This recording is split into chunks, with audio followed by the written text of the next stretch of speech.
Welcome, everybody. Welcome back. Genevieve, we've got another wonderful question from a single that needs our help. So let's just dive right in, shall we? I'm ready if you are, Heather. Awesome. Okay. So the subject line, I love the subject lines because they're always so interesting. So we're going to start there. How long do you give it, or does it take for a romantic, how long does it take for you to develop romantic feelings? Okay, that's a good question. Okay. And then this person goes on to ask, I am recently divorced. The last few women I've gone out on dates with told me that they didn't have any romantic feelings towards me. This was after 3 dates at most. My question is, how long does it take? Or how long do you normally give it for the feelings to develop? My ex and I were friends first for a long time before we got together. I'm just wondering if I am wasting a bunch of time when there is no spark right away. Ooh, there's so much more I want to ask. I know. I wish we could have them here. In front of me. Yeah, teleport them in for us. First of all, there were a couple of giveaways with what this person said. Is one of the things is he was friends with his ex before anything happened. And I'm wondering if he's trying to replay that situation again. And he's not, he said a number of people have said there was no romantic spark. Maybe he's not giving off the impression that he's interested. So therefore they just switch off and they don't want to invest any more time or energy into the dating process if he's not giving off the signals that he's actually interested in any of them romantically.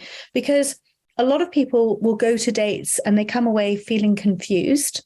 A lot of people will think that it was more like a business meeting or an interview or something transactional rather than anything romantic. So if this client was saying this to me, I would encourage them to talk to a dating coach to understand what their dating pattern, what their dating process was like.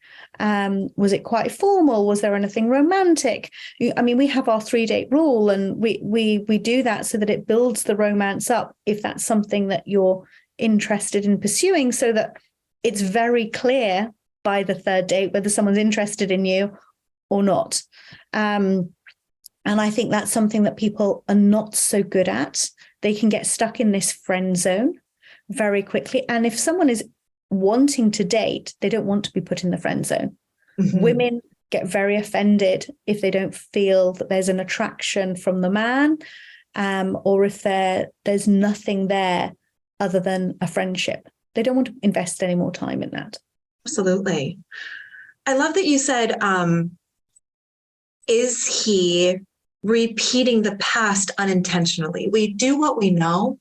Yeah. And I think a lot of times without an outside resource to guide us and give us extra tools in our tool bag to say, have you tried this?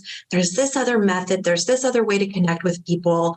So what we default into is the experiences from our past, because that's how we learn. We learn through experiences. And so I love that you're kind of saying, let's take a moment to look at what we're hoping to experience with somebody, and really realizing that there's 582 different ways to connect with a human being. And maybe you're just using the one thing that you know. Yeah. And because it worked maybe 20, 30, even 10 years ago, doesn't mean it's going to work now. You change as a person. And if that's your MO to go out dating because that worked on your previous partner, doesn't mean it's going to work on other people. You've got to adapt to the way of dating now, and you have to adapt to the person that's in front of you, that you both have to present your authentic self and not present something as if you're playing a part. And it sounds almost as if he's trying to recreate this part that he's playing because it worked last time. Right. And just show up as your authentic self. If you be you, someone will like you for you, or they won't. Right. And then it's either going to take off or it's not. But at least you can say you've been authentic. You've shown up as you during this whole process. And can I actually ask a question? Because it was the very first little bloop in this letter. The way that this person starts out, I am recently divorced. And then they go into their question. my thought process is, I love all of these. Go in as your authentic self, enjoy the process of getting to know people, remain open-minded, and, think of this as an adventure, if you will. But is this person really ready for that level of getting out there and exploring? Maybe this person has to do some work of identifying who that authentic self is today, because they are recently divorced. Yeah, but there's no time set on whether what's right and what's wrong. Some people could have done their grieving, they could have done a lot of their work towards the end of their marriage. Their divorce could have taken 2, 3, maybe longer years to actually process. So, but I think if they're not having the success that they thought they would be having, that to me is the indication that they need some professional help to unpick what they're doing currently, to understand where they are today. And maybe they just need to take a break. Maybe they just need to detox from the whole situation. Maybe they need to detox from dating and learn to start again with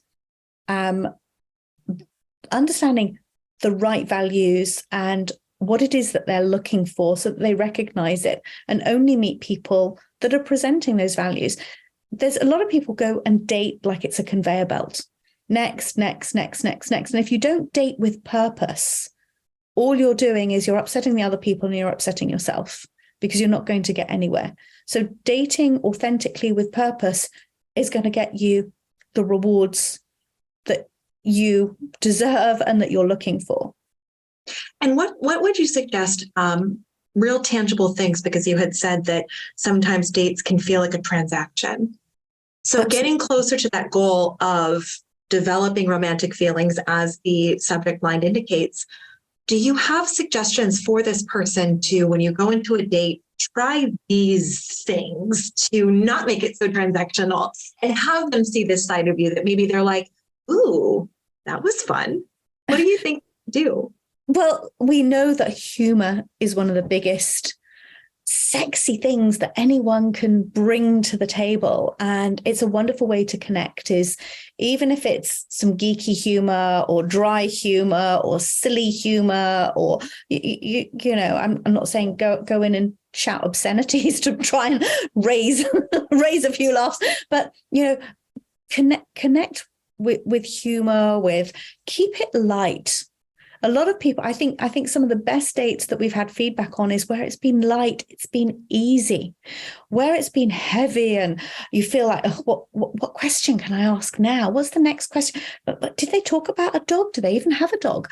Or do they have a cat? If someone really can't remember and can't engage with you, it's got to be like a game of tennis. I'm always talking about this, where it's easy, it's free flowing. There's not one person doing all the talking or all the interrogation as it can come across. It's got to be free flowing between the two of you, and it's got to be easy.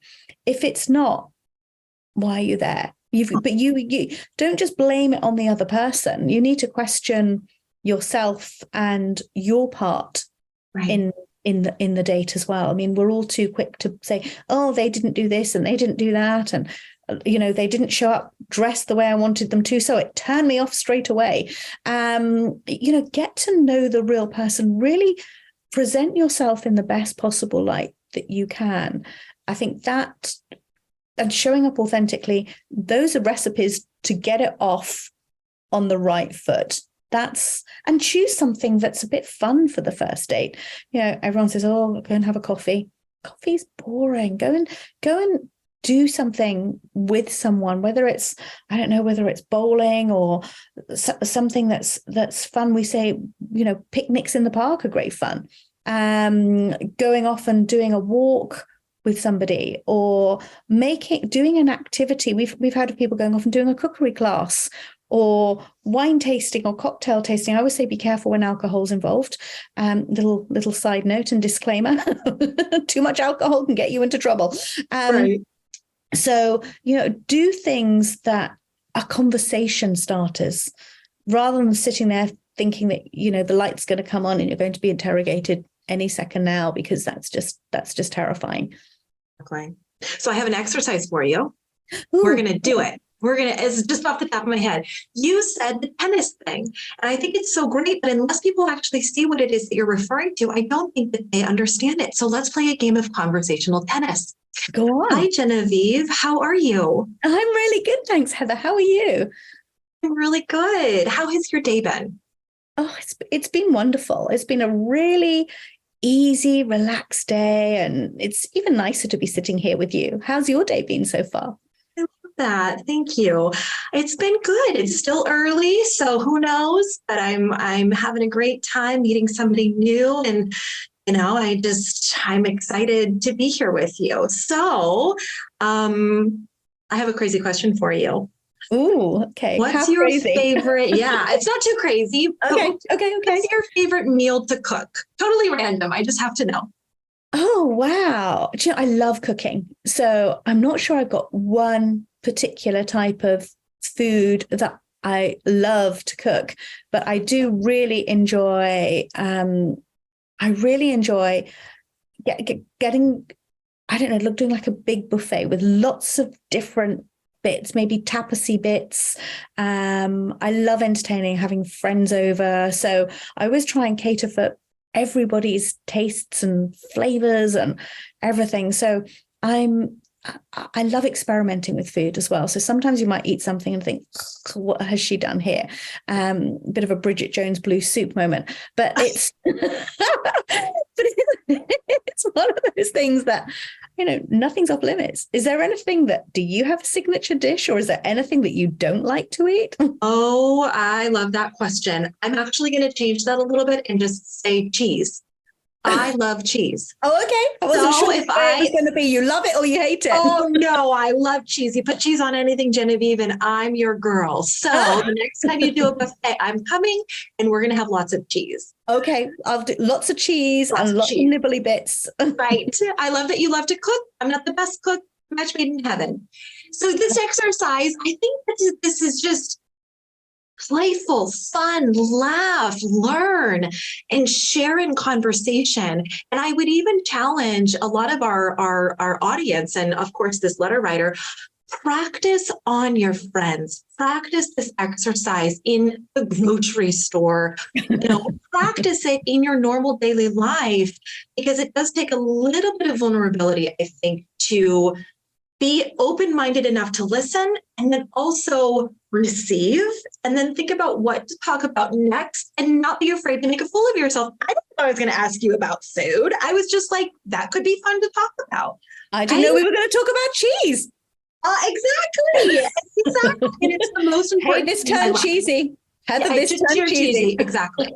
But deal breaker, this is the most important thing in my life, is cheese. So Noted. Just the playfulness and fun. And I think that's how you develop romantic feelings, is that chemistry lies in those moments of connectivity, in the moments of playfulness, in the moments of lightheartedness. So stop taking dating so seriously and just have fun, I think, is our biggest takeaway. I totally agree. And I love it. Cheese, awesome. Cheese, next time I see you, I'm not bringing you flowers, I'm bringing you cheese. Oh, the way to my heart. I will just hug you and love you forever for cheese. Just bring me crackers. Cheese and crackers. We're a match made in heaven. Exactly. And chocolate. Okay, we're done. And now I'm hungry. Awesome. Well, thank you so much, Genevieve. What a fun conversation. I hope this has helped. And developing romantic feelings for somebody, it takes time, of course, but just have fun. So if this helps you, definitely go to our website and check us out at matchmakingcompany.com. We would absolutely love to help guide you, nurture you, inspire you, and motivate you to find that connection that is just so important for all human beings, no matter who you are. So until then, like and subscribe, because we've got more cheesy content coming your way. Right? Absolutely. Awesome. Hold on to the cheese. There you go. Until next time, thanks so much, everyone. Bye-bye.